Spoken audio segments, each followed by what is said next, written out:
हां. नमस्कार सर्वांचे. फार्मसिस्ट हक्क समितीमध्ये सर्वांचे स्वागत आहे. माझं नाव सर्वांना माहीत असेल, पण पुन्हा एकदा सांगतो. माझं नाव ऋषिकेश सपकाळ. आपण सर्व प्रत्येक याच्यामध्ये मागच्या ऑक्टोबर-नोव्हेंबरपासून प्रत्येक मुवमेंटमध्ये माझ्यासोबत आहात आणि आपण सर्वांनी जे काही विषय मार्गी लावलेले ते इतिहास बनला आहे. कारण आजपर्यंतच्या इतिहासामध्ये या गोष्टी घडल्या नाही. आपण सर्व एकत्र आलो म्हणून घडलं आहे ते. आणि इथूनही पुढे आपण सर्वांनी एकत्र राहावं, सगळ्यांशी संवाद राहावा. मी बऱ्याच दिवसानंतर तुमच्याशी बोलायला आलेलो आहे. कारण काय झालं की मध्ये फार बिझी शेड्यूल होता. एक्झाम पण असतात, माझ्या पण असतात, तुमच्या पण आहे, अभ्यास असतो, काहींना जॉब असतो. मग म्हटलं आता एक संवाद साधावा तुमच्याशी. कारण बऱ्याच जणांना काही प्रश्न आहेत की DIची अपडेट कधी येईल, DIची परीक्षा कधी होईल, किंवा आरोग्य भरती JDPची परीक्षा कधी होईल या संदर्भामध्ये. आणि मध्येच आता हे निवडणुकीचे पण वारे वाहत आहेत सगळीकडे. कोणी निगेटिव्ह बोलतंय, कोणी म्हणतंय आम्ही असं केलं, कोणी म्हणतंय तसं केलं. पण आपल्याला योग्य त्या लोकांनाच निवडून द्यायचं आहे. आणि ते इलेक्शनची प्रोसिजर वगैरे पण कशी असते, काय असते, याच्या संदर्भात मी एकदम व्यवस्थित व्हिडिओ बनवणार आहे. नंतर मतदान कोणाला करायचं, काय करायचं, या सगळ्या नंतरच्या गोष्टी झाल्या. ही प्रक्रिया मे महिन्यामध्ये होणार आहे. म्हणजे मेच्या 3ऱ्या आठवड्यामध्ये बॅलेट पेपर तुमच्या घरी येणार आहे. त्यामुळे म्हटलं इतक्या लवकर तुमच्या डोक्यामध्ये टाकून ते उगाच तुम्ही डिस्टर्ब होऊ नये. तुम्ही सध्या फक्त अभ्यासावरती फोकस करावा. म्हणून मी कुठलाही विषय इलेक्शनचा सध्या डोक्यात घेतलेला नाही. कारण आपण स्पर्धा परीक्षक आहोत, आपण अभ्यास करणारे विद्यार्थी आहोत. आपल्याला अनस्टेबल राहून जमणार नाही.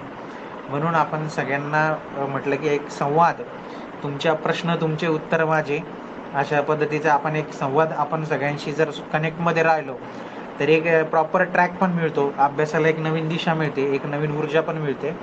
म्हणून आपण हा सेशन घेण्याचं मी ठरवलं. की आजचा रविवार आहे, बऱ्याच जणांना शासकीय फार्मासिस्ट असतात, काही जणांना जॉब असतो इंडस्ट्रीचा, याला सॅटर्डे संडेना बऱ्याच जणांना सुट्टी असतो. ज्यांना नसेल त्यांना आपण यूट्यूबद्वारे कनेक्टच राहिल्यासारखं होईल. ते मी यूट्यूबला पण टाकेल हा व्हिडिओ. ठीक आहे. तर बोला, आपल्याला काय काय प्रश्न आहेत. मी आत्ता जस्ट व्हिडिओ, आपला जो सेशन होण्याच्या आधी आहे ना, मी आपले एक सिनियर आहेत, म्हणजे MPSCची फार्मासिस्ट ग्रुप बीची, म्हणजे तुम्हाला एक महत्त्वाची अपडेट सांगतोय मी की फार्मासिस्ट ग्रुप बीची आत्ता नेमका सिलेबस आलेला आहे. तो सिलेबस बऱ्याच जणांना माहीत नसेल तर त्यांनी आपल्या चॅनलवर टाकलेलं आहे. फार्मासिस्ट हक्क समितीवर पण आहे आणि फार्मा सोल्युशन चॅनलवरती पण आहे. सर्वांना सिलेबस टाकलेला आहे अपडेटेड. आणि तो सिलेबसनुसारच आता पेपर होणार आहे. ठीक आहे.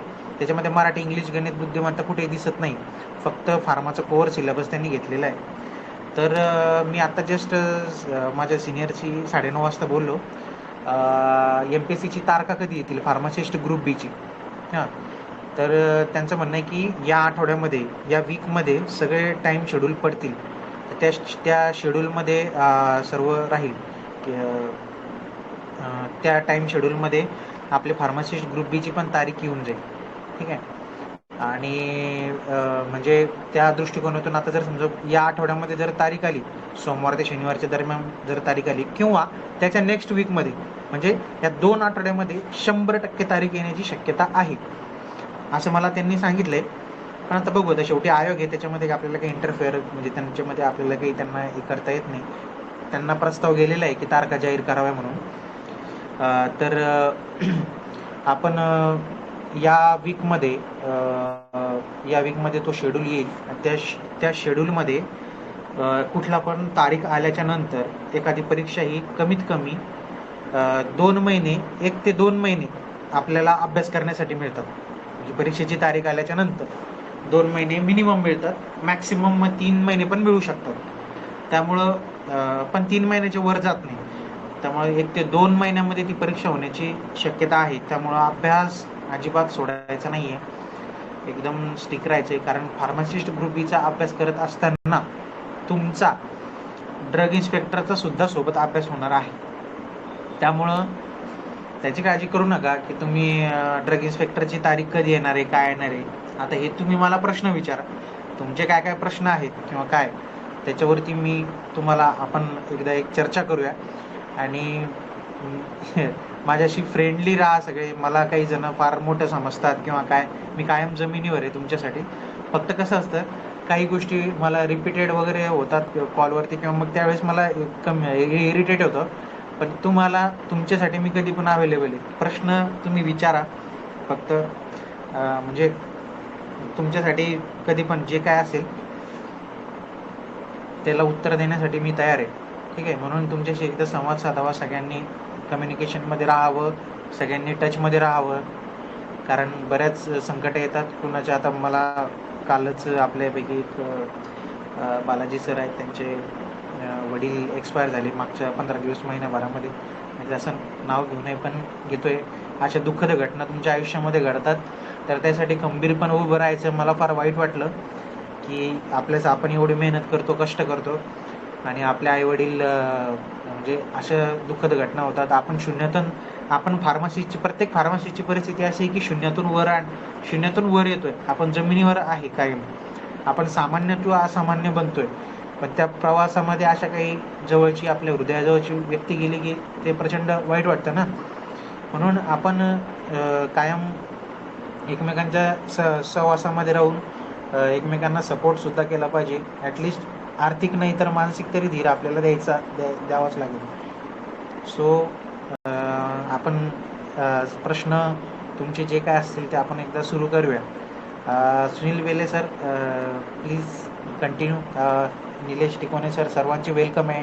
ज्ञानेश्वर, कोमल मॅडम, आशिष सर, सगळे या, बोला, बिंदास्त. येस, नमस्कार, बोला. नमस्कार sir. Assistant commissioner of drug इन्स्पेक्टरची जे पोस्ट सुटल्या होता आता, त्याला एक्सपिरियन्स कंपल्सरी होता. त्याचा सिलेबस आणि ड्रग इन्स्पेक्टरचा सिलेबस कम्पॅरेबली सेम आहे का? मला सॉरी, कॉलाला मध्येच इंटरप्ट झालं ते. नाही ओके. हा, त्याचं काय म्हटले सर? हा बोला. असिस्टंट कमिशनरचं त्याचा सिलेबस आणि DI चा सिलेबस कम्पॅरेटिव्हली सेम असतो का सगळा? सेमच असतो, वेगळा काही नसतो. सेमच आहे ना सगळा? हो, सेमच आहे, जवळपास सेम आहे. पण तरी सुद्धा मी जे आपले आता मी बऱ्याच ड्रग इन्स्पेक्टरचे, मी असिस्टंट कमिशनरचे फॉर्म पण त्यांचे भरून दिलेत. त्यामुळे त्यांना पण विचारेल की असिस्टंट कमिशनरला मागची जी जाहिरात वगैरे आलेली होती ती बऱ्याच वर्षानंतर जाहिरात आलेली आहे. ॲक्च्युली ड्रग इन्स्पेक्टर लोकांमध्ये पण नाराजी आहे की बाबा आम्ही 10 वर्ष नोकरी केली, पण आम्हाला पण अजूनही परीक्षा द्यावी लागते. म्हणजे परीक्षा, हॅलो, प्रमोशन नाही, बरोबर, प्रमोशन भेटत नाही वरती. तेच ना, म्हणजे प्रमोशन लवकर नाहीये त्यांचे, किंवा सरकारच्या काही याच्यामध्ये प्रशासकीय याच्यामध्ये अडचणी आलेल्या आहेत. म्हणजे स्पर्धा परीक्षक फक्त आपणच नाही तर नोकरीला लागलेले पण आहेत. त्यामुळं म्हणजे तुमचं मन तुम्ही ड्रग इन्स्पेक्टर झाल्यानंतर पण भरणार नाही असं आहे. सो कारण ऍक्च्युअली ते 2014ला सुटले होते ऍक्च्युली जागा. आता 14ला त्याच्यानंतर आता सुटल्यात आणि 15 बरं का. जागा मी आहेत. महेश झगडे सरांना बोललो होतो मी. झगडे सर म्हटले की ऋषिकेश याच्यामध्ये पण एक्सपिरियन्स काढता येते, पण विषय असा झाला की याच्यात आपल्याला काही जे स्ट्रॉंग कायदेशीर जे प्रूफ आहेत ते आपल्याकडे नव्हते. पण याच्यामध्ये असं झालं असतं की आपण सगळेच जर घेतलं असतं तर आपल्याकडे जे सगळे ते पण नाराज झाले असते. आता या फक्त 15 जागा आहे, पण याच्यानंतर जेव्हा आपण जाहिरात येईल तेव्हा आपण आता एक प्रयत्न करतोय निलेश सर की FDAच्या सगळेच सेवा प्रवेश नियम कुठल्याच याच्यामध्ये एक्सपिरियन्स नसावा अशा पद्धतीचं आपण FDA मिनिस्ट्रीला आपण निवेदन पाठवणार. म्हणजे आपले जे आप्पासाहेब शिंदे सर जे आहेत ते राष्ट्रवादीचे आणि AIOCD MSCDचे अध्यक्ष आहेत, आप्पासाहेबां थ्रू, आणि विजय पांडुरंग पाटील सर आपले जे MSPCचे अध्यक्ष आहेत.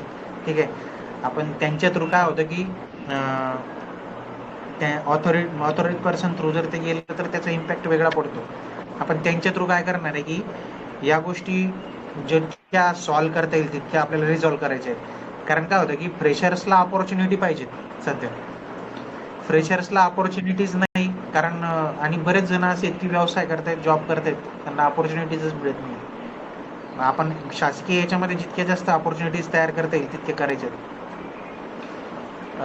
अजून एक आहे हा DIच्या पोस्टच्या संदर्भात आहे की 2008 साली जी प्रोसेस झाली त्याच्यात एका जणांनी काहीतरी कंप्लेंट टाकली होती कोर्टाच्या ह्याच्यात, त्याचा पण निकाल आत्ता लागलाय. हा तर त्या जागा पण ऍड होऊन येतील बहुतेक DI मध्ये, कारण काही खोटा एक्सपिरियन्स दाखवून त्यावेळेस जागा घेतलेल्या आहेत. त्या जागा जाहिरात आल्या म्हणजे आपली जी जाहिरात येईल ना त्या जाहिरातीमध्ये एकतर ऍड होऊन येतील किंवा मग नंतर पण वाढतील. आता याच्यामध्ये ती केस जी आहे ना 2008ची, ती केस फार क्रिटिकल आहे. त्याच्यामध्ये आपले काही माझे काही मित्र आहेत त्याच्यामध्ये, आता बाकीच्या लोकांना आदेश मिळालेत 15 जणांना जॉईनिंगचे. ऍक्च्युली ती पाच केस पाच माझ्या जण. याच्यातल्या एकाने टाकलेली होती. अच्छा, काय त्यांचं नाव त्यांचं? आता औरंगाबादमध्ये त्यांचं मेडिकल, आणि त्यांचं नाव मला मित्र मामा आहेत, त्यांचे मित्र आहेत ऍक्च्युली. आणि हा हा त्यांचंच मला आलं की फोन करता हे DIचे जे सुटले ते बहुतेक ऍड होऊनच येतील त्या जागा त्याच्यात. हा हा हा नाही, ऍड आणि होतील. DIच्या जागा वाढण्याची शक्यता आहे. पण आपलं कसं म्हणणं आहे की आता 87 जरी घेतलं तर जास्तीत जास्त 100 पर्यंत जरी दरवर्षी जाहिरात आली पाहिजे. हो, हा नाही तेच जाहिरात मी दरवर्षी आली विचारलं का पाहिजे. तर त्या ऍड होऊनच येतील का याच्यात, कारण तो कोर्टाचा निकाल आत्ता लागला. ज्यावेळेस स्टेज लागला ना DIच्या पोस्ट त्याच्यानंतर हा निकाल लागलाय. आणि तो बरोबर निकाल बरोबर खूप कॅन्डिडेटच्या बाजूने लागला. कॅन्डिडेटच्या बाजूने लागलेला आहे. हो, हा ते बिनकामाचं 2015 पासून त्यांना जॉईनिंग नाही आहे ना सर. आता अजूनही 5 जण वेटिंगला आहे. त्या 5 जणांची पण जॉईनिंग बाकी आहे. हो शासन स्तरावरती तो जो हे आहे, शासन स्तरावरती तो हे तसंच प्रलंबित आहे तो मुद्दा अजून. तो लवकरात लवकर मार्गी निघाला पाहिजे. तर ते बघूया आता कसं होतं. ते गेलेले आहेत कोर्टामध्ये, मॅटमध्ये पण गेले होते आणि नाही शासनाकडे पण ऍड कसं आत्ताच्या DIच्या याच्यात जर ऍड झाले ना तर अजून मुलं लागू शकतात आपल्या इकडचे, कारण ते हे नंतर जर प्रलंबित राहिलं ते परत पुढच्या वर्षी ढकला, परत पुढच्या वर्षी ढकला, असं नको व्हायला. नाही हे याच्यामुळं जाहिरात प्रलंबित असल्यामुळे बऱ्याचशा गोष्टी म्हणजे इव्हन FDA वरती पण लोड येतोय. त्यांना पण ड्रग इन्स्पेक्टरची प्रचंड आवश्यकता आहे. हो नाही कोविडच्या काळात जरा भरपूर प्रॉब्लेम क्रिएट म्हणजे हे झाले पाहिले लोकांनी पण. नाही आहेच ना. अजून आपल्यापैकी हॅलो. बोला प्रतीक्षा मॅडम. हा सर, ऍक्च्युली ते DI साठी लागणारा जो सिलेबस आहे ना तो आणि एकदा तुम्ही ग्रुपवर टाकाल का प्लीज? नक्की टाकतो. आपल्याकडे 2015चा सिलेबस आहे मॅडम DIचा, ड्रग इन्स्पेक्टरचा. तो हा हा सिलेबस नुसारच सध्या अभ्यास करायचा आहे आपल्याला, कारण सिलेबस मध्ये चेंज झाला तर हार्डली 10-20% चेंज होईल. कारण आता नवीन सिलेबस PCI ने अपडेट केलेला आहे B.Pharmचा. त्याच्यामध्ये सोशल फार्मसी आणि इथिक्स असे काही हे टाकलेले आहेत त्याच्यामध्ये. तर सिलेबस फ्रेम करताना ही कमिटी 100% नवीन सिलेबसचा सुद्धा विचार करेल असं मला वाटतं. म्हणून जाहिरात आल्याच्या नंतर, आता कसं आहे जाहिरातीचं असं ड्रग इन्स्पेक्टरचा विषय असा आहे सध्या, म्हणजे मला सांगावंसं वाटतंय सर्वांना की नमस्कार सुजित सर. नमस्कार सर. आता मेसेज बघितला तुमचा. Yes Annasaheb Dange college of फार्मसीचे डिप्लोमाचे प्रिन्सिपल सर आपल्यासोबत जॉईन झालेले आहेत, सुजित देसाई सर. आमचे खूप चांगले मित्र गुड आहेत. Morning Sujit Desai sir. Good morning. तुम्ही खरंच खूप चांगलं काम करताय विद्यार्थ्यांसाठी. बऱ्याच स्पर्धा परीक्षा असतील किंवा बऱ्याच गोष्टी असतील त्या तुम्ही अगदी योग्यरित्या, जरी फार्मासिस्टला गव्हर्नमेंट कडून जेवढ्या आपल्याला न्याय मिळत नाही त्या न्याय आणि हक्कासाठी तुम्ही बऱ्याच गोष्टी शासन स्तरावर आणि जे आपले आता फार्मसी काउन्सिलच्या इलेक्शन संदर्भात जे काय आपलं MHDA पॅनेल असेल त्यांच्या मार्फत पण तुम्ही बरेच पत्र व्यवहार करून बऱ्याच गोष्टी पुढे नेण्याचा प्रयत्न करताय. त्याचा आम्हाला खरोखर अभिमान आहे की कुणाचा सपोर्ट नसताना तुम्ही या गोष्टी करताय.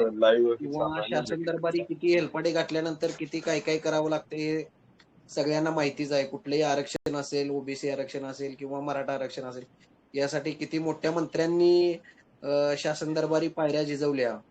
तर फार्मासिस्ट हा एक जर मूळ मुद्दा पकडून तुम्ही त्या संदर्भात बऱ्याच गोष्टी असतील तर त्यासाठी खूप चांगलं काम करताय. तुमचं कौतुक येस येस. वाटते म्हणूनच मी मेसेज बघितल्या आता जॉईन झालो. नाही सर, आपण सगळ्यांच्या कलेक्टिव्ह एफर्ट्सने होते आणि इथून पुढे पण आपल्याला बऱ्याच गोष्टी साध्य करायच्या आहेत सर. आपल्याला औषध तिथे फार्मासिस्ट हा विषय जो आहे तो आपल्याला लवकरात लवकर आपले पाटील साहेब जे आहेत, त्या पाटील साहेब आणि आप्पासाहेब त्यांच्या मार्गदर्शन आणि त्यांच्या सोबत राहून आपल्याला सगळ्यांना आणि सर्व फार्मासिस्टला एकत्र घेऊन आपल्याला एक चांगल्या एक विजन तयार करून द्यायचंय फार्मसिस्टसाठी. येस. चालू दे, तुमचं चालू दे सर. मी थँक्यू मधनं व्हेरी मच. डिस्टर्ब केला तुम्हाला.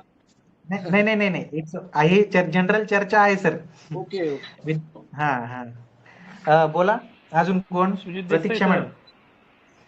हा सर, मग ते डीआयचं तुम्ही सिलेबसचं सांगत होतात. हा, मी करतो मॅडम, काही काळजी नका करू, पाठवून देतो, त्यानुसार तुम्ही स्टडी करा. ठीक आहे. Okay, thank you sir. येस. मग म्हणजे जे 2015चं सिलेबस आहे त्यातला जो आधीचा पार्ट आहे तो केला तर चालेल, फक्त थोडेफार चेंजेस ते नवीन आलेले सब्जेक्टशी रिलेटेड होतील ना? हा, सोशल इथिकल सोशल इथिक्स वगैरे जे काही हा, आता सोशल नवीन फार्मसी. सोशल फार्मसी वगैरे असले काही सब्जेक्ट आलेले आहेत त्याच्यामध्ये, ते पण थोडे करून ठेवा, कारण त्याच्यामध्ये ड्रग अँड कॉस्मेटिक ऍक्ट किंवा मेडिकल किंवा होलसेल कसं काय असावं त्याच्याबद्दल एक पहिले तरी थोडी इन शॉर्ट माहिती होती, पण आता थोडी डिटेल्स त्यांनी पॉइंट्स दिलेत त्यानुसार करायचे. नंतर MBA एक मार्केटिंग पण एक विषय टाकलेला आहे त्याच्यामध्ये त्यांनी थोडासा, तो पण आणि एक्झाम थोडे. पद्धत आहे, एक्झाम घेण्याचा जो पॅटर्न आहे तो आधी सारखाच राहील का? म्हणजे 200 मार्क्सचं एक्झामिनेशन आणि 50 मार्क्सचं जे काय इंटरव्ह्यू असेल तसंच होणार का ते? शक्यतोवर तसेच होईल. आणि फार्मासिस्ट ग्रुप बी ला पण इंटरव्ह्यू होणार आहेत, म्हणजे ड्रग इन्स्पेक्टरला पण इंटरव्ह्यू होतील. म्हणजे कसं असतं, बाकीचे जे MPSCच्या ज्या परीक्षा आहेत त्याच्यामध्ये प्री मेन्स इंटरव्ह्यू असतो किंवा हा, तर ते सेम आता ही एक परीक्षा होईल, चाळणी परीक्षा. या परीक्षेच्या मध्ये इंटरव्ह्यू पण होणार आहे, त्यामुळे तुम्हाला सोबत सोबत इंटरव्ह्यूची सुद्धा चांगल्या पद्धतीने तयारी करायची. आपल्या ग्रुपमधले सर्व 87 DI झाले पाहिजे. हो. त्यासाठी आजपासून एफर्ट घ्यायचे. ठीक आहे. अच्छा, थँक्यू Yes. सर. एक मध्ये थोडं डिस्टर्ब करतो मी. Actually blood related. Hello Rishi sir. Blood component blood related जो आहे IP मध्ये जो आहे चॅप्टर दिलेला, त्याच्यावरती मोस्ट ऑफली क्वेश्चन विचारले जातात. पाठीमागचे जर क्वेश्चन पेपर जर पाहिले, जे आता सध्या जे कारण मी स्वतः पण करतो ऍक्च्युली प्रिपरेशन, आणि जे कोणी मुलं करत असतील, मुली करत असतील, त्यांनी पण एकदा आहे ना IP मधून जाऊन ब्लड कंपोनंट आणि ब्लड त्याच्यातले जो पूर्ण एकदा ब्रीफ वाचून घेणे, कारण त्याच्यावरती हमखास क्वेश्चन पडतात. काय बरोबर. ठीक. वॅक्सिन सेरा जे असतील त्याच्यावरती पडतात. तेवढं फक्त एक जस्ट लुकआउट करून घ्या सगळ्या कॅन्डिडेटने, कारण वेळ कमी आहे. ऍक्च्युली मेन पॉईंट कुठले आहेत वाचून घेतले पाहिजे. पूर्ण जर वाचायला गेलं तर 2 महिन्यात कम्प्लीट व्हायला थोडंसं अवघड आहे. थोडा सिस्टमॅटिकली अभ्यास केला तर होऊ शकतं पूर्ण. आपण काय करूया, सिलेबस नुसार प्रत्येकाला आपण नंतर पण डिस्कशन घेणार आहे की जे आपल्याला जे नॉलेजेबल पर्सन आहेत, आता सुजित देसाई सर वगैरे आहेत, अशी जे काय प्रत्येक सब्जेक्टमध्ये त्यांचं एक स्ट्रॉंग असतं त्यांचा, त्यानुसार आपण एक इन जनरल गायडन्स सेशन पण घेऊ की कुठले पॉईंट्स कव्हर करायला पाहिजे किंवा काय. आणि जे ड्रग इन्स्पेक्टर झालेले 2015ला त्यांना पण आपण इन्व्हाइट करणार आहे. एक थोडे 8-10 दिवस जाऊ द्या, त्यांना मग तुम्हाला पुन्हा एकदा वेगळी दिशा मिळेल तुमच्या अभ्यासाला. शिवाजी शिंदे सर वगैरे 2-4 आहेत सध्या, ती वेटिंगला ड्रग इन्स्पेक्टरच्या, आपण त्यांना आणूया, आपण आपल्याशी जॉईन करूया. येस, बोला. येस. तर ते आपण B फार्मसी किंवा M फार्मसी उद्योग निरीक्षकला क्वालिफाय करण्यासाठी काही प्रयत्न करू का? सर, उद्योग निरीक्षक हे पद जे आहे ते मशीन रिलेटेड पद आहे. ठीक आहे. उद्योगधंदे जे असतात MIDC मध्ये, ठीक आहे, त्याच्या रिलेटेड तिथे इंजिनियर्स लागतात, त्यांना फार्मासिस्ट लागत नाही. पण तसं जर काही आपल्याला रिलेव्हंट प्रूफ जर मिळालं की फार्मासिस्टला पण घ्यायला पाहिजे, आपण जर मागणी केली तर MBBS वाले पण म्हणतील की आम्हाला पण घ्यायला पाहिजे उद्योग निरीक्षक पदासाठी. तर मला तर काही वाटत नाही की ते व्हॅलिड आहे. पण जर तुमच्याकडे जर काही पुरावे किंवा कुठले काही स्ट्रॉंग मुद्दा घेऊन आपण जर पुढे जायचं असेल तर आपण त्या संदर्भामध्ये अभ्यास करून मागणी करू. कारण कसं होतं, तुम्ही सगळे म्हणता की आपण अभ्यास करायचा, असं हे करू ते करू, पण तसं एकदम आपल्याला उगाच काहीतरी घेऊन मुद्दा घेऊन जमत नसतं. सगळ्या त्यांचे सेवाप्रवेश नियम पण वाचावे लागतील आपल्याला, उद्योग निरीक्षक पदाचे. ओके. येस, मग त्या सेवाप्रवेश नियमानुसार काय आहे, त्याच्यामध्ये काय आहे का, त्यानुसार आपल्याला तो पाठपुरावा करावा लागतो. तुमच्याकडे जर काही पॉइंट्स असतील तर मला नक्की पाठवा, मग आपण त्याच्यात करू आपण काही ना काही. ओके सर, मी डिटेल्स घेतो आणि मग पाठवतो. हा पाठवा ना, बघा आपण विचार करू त्याच्यावरती. हॅलो सर ऍड कधी येईल? हा, ड्रग इन्स्पेक्टरची जाहिरात कधी येईल, सगळ्यात महत्वाचा प्रश्न आहे. बघा, मागची तुम्हाला एक रेकॉर्डिंग पाठवली होती मी आपल्या फार्मसिस्ट हक्क समिती ग्रुपवरती. आपल्यापैकी राहुल गावडे सर जे आहेत, ठीक आहे, सांगलीचे, त्यांनी राईट टू इन्फॉर्मेशन ऍक्ट नुसार सामान्य प्रशासन विभागाला RTI टाकला होता की आमची परीक्षा आणि आमच्या अहवालाची परिस्थिती प्रगती काय आहे. ठीक आहे. तर त्यांनी एक रेकॉर्डिंग पाठवली होती की बाबा आमच्याकडे आलेला आहे आणि तो 10 दिवसामध्ये FDA ला प्रस्ताव जाईल. आता सेवा प्रवेश नियमामध्ये बदल होत असताना याचं असं असतं, सेवा प्रवेश नियमामध्ये बदल होत असताना प्रत्येक डिपार्टमेंटचा त्यांना सजेशन घ्यावं लागतं. म्हणजे आता बघा, सगळ्यात पहिला प्रस्ताव आपला गेला होता लॉ अँड जस्टिसला. लॉ अँड जस्टिसला काय गेला, कारण तिथं असते, तुम्हाला माहिती आहे का, आपण ड्रग इन्स्पेक्टरची या पदाची मागणी करतोय, म्हणजे अनुभवाची अट रद्द झालेली आहे ती ऍक्च्युली.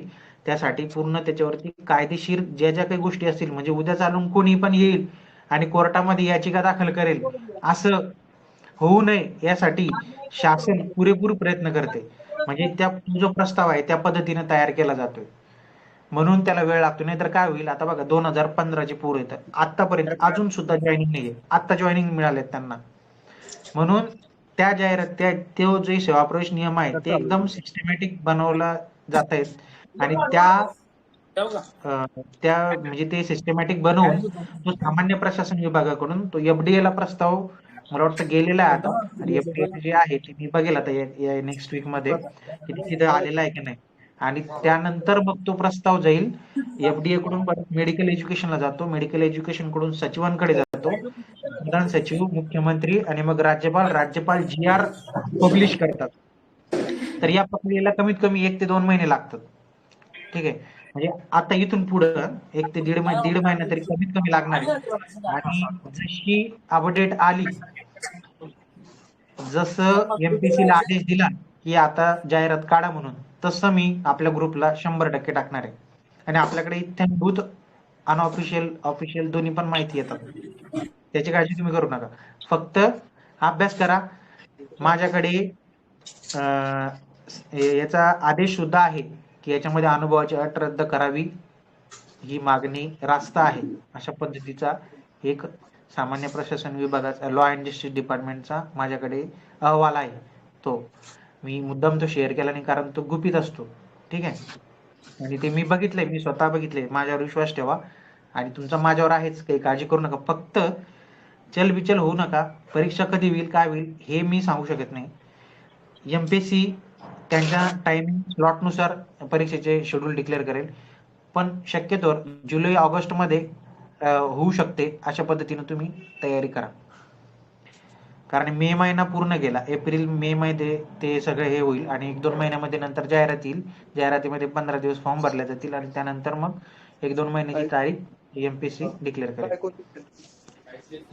Yes. बोला चव्हाण सर. हॅलो सर, 2 दिवसापूर्वी रासायनिक विश्लेषण म्हणून एक पोस्टच्या जागा निघाल्या होत्या. मग त्या जागेसाठी M फार्मसी स्टुडंट्स इलिजिबल आहेत का?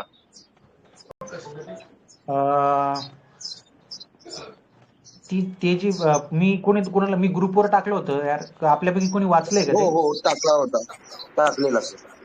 हा, त्याच्यामध्ये ऋषी सर त्यावेळेस. हो आणले सर, केमिस्ट्री हा विषय दिलेला आहे त्याच्यामध्ये. ठीक आहे. हो. सब्जेक्ट कुठले पाहिजे तुमच्या डिग्रीला, केमिस्ट्री हे सब्जेक्ट पाहिजे म्हणून दिलेलं आहे. पण आता जर जाहिरात चालू झाली असेल तर कोणीतरी एकदा ट्राय करा.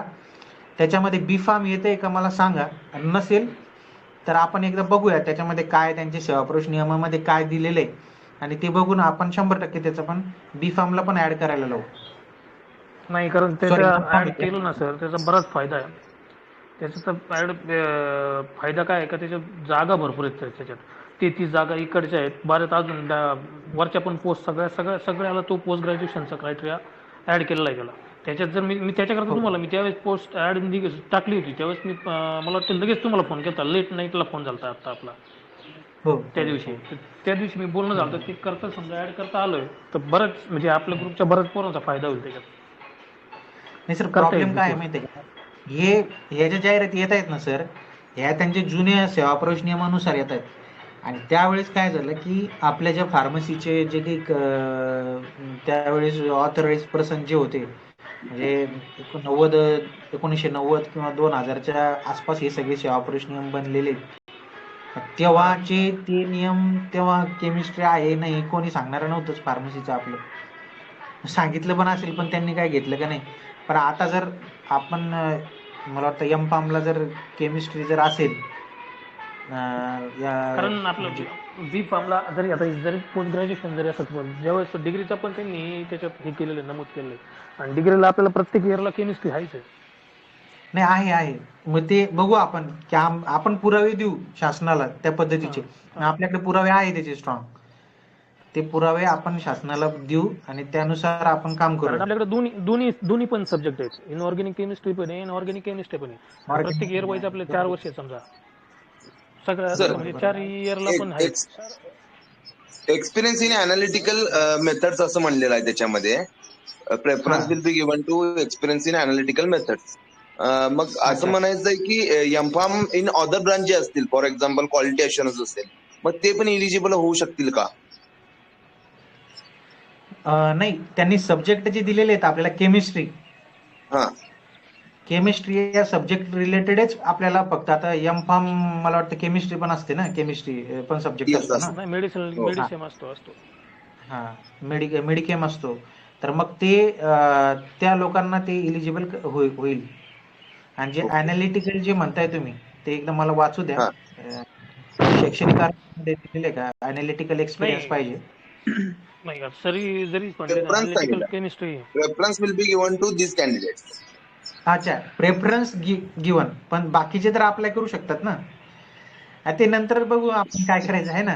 ते तुम्ही कोणत्या डिपार्टमेंटला ओके. काम करताय, काय करताय, अनालिटिकल मध्ये करताय की कुठे करताय. पण आता सगळ्यात मेन मुद्दा असा आहे की तुमची पीजी जर केमिस्ट्री मध्ये असेल तर तुम्हाला इलिजिबल करायलाच पाहिजे. बरोबर. तर तुम्ही चव्हाण सर आज फॉर्म एकदा अप्लाय करून बघा. जाहिरात ओके. सुटलेली आहे. एकदा त्याच्यामध्ये बी फार्म दिसतंय, आपलं एम फार्म केमिस्ट्री किंवा असं काही आपल्याला इलिजिबल दाखवतंय का नाही.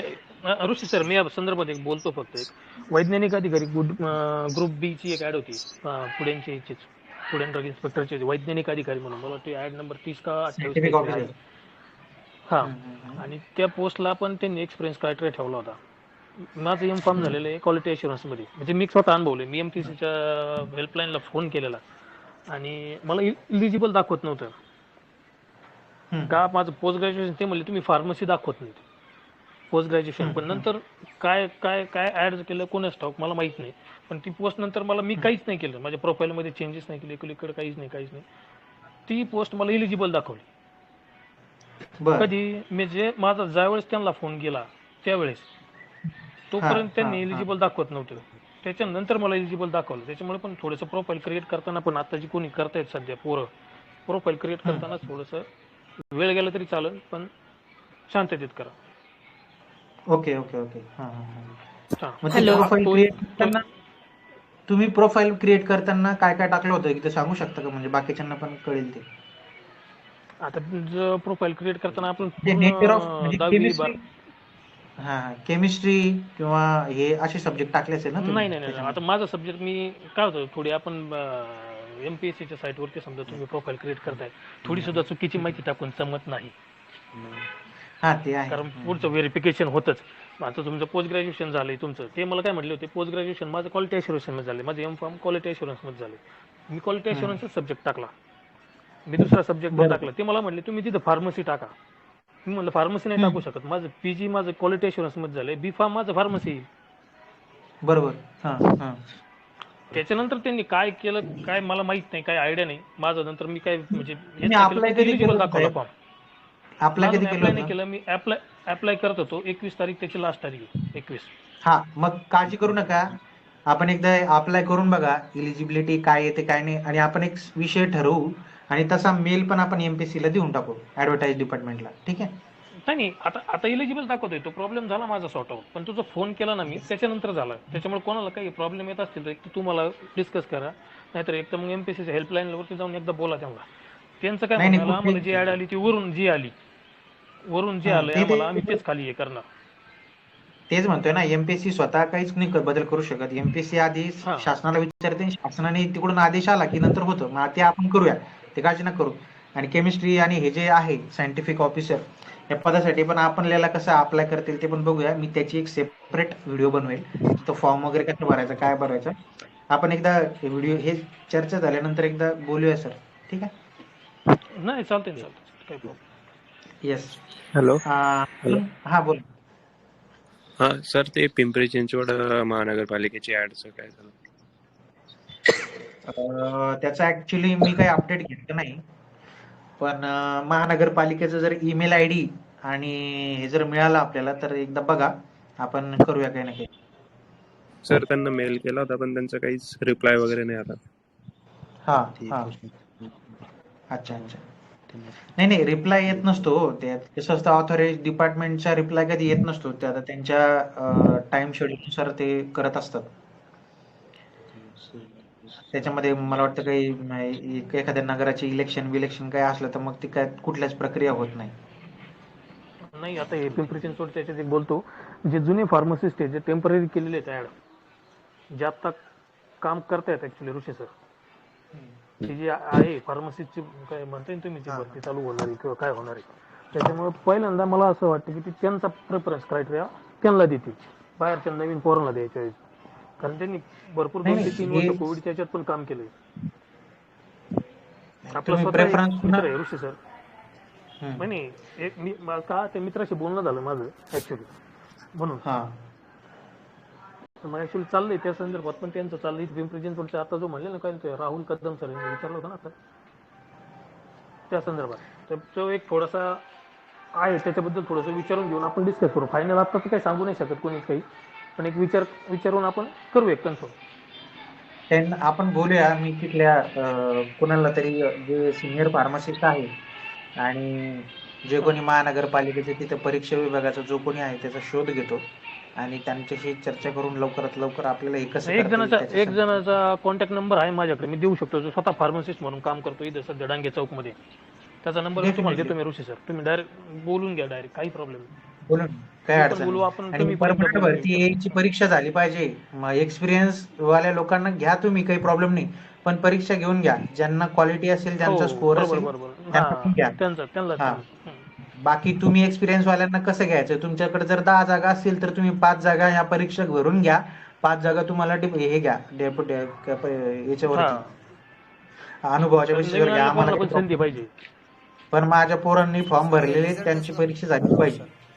हो हॅलो सर, नक्की नक्की नक्की. येस. रिझल्टच लावत नाही, डायरेक्ट सिलेक्टेड कॅन्डिडेटची लिस्ट लावतात, बाकीचे असेच हे करतात. आवाज येत नाहीये. हॅलो. हॅलो हा बोला.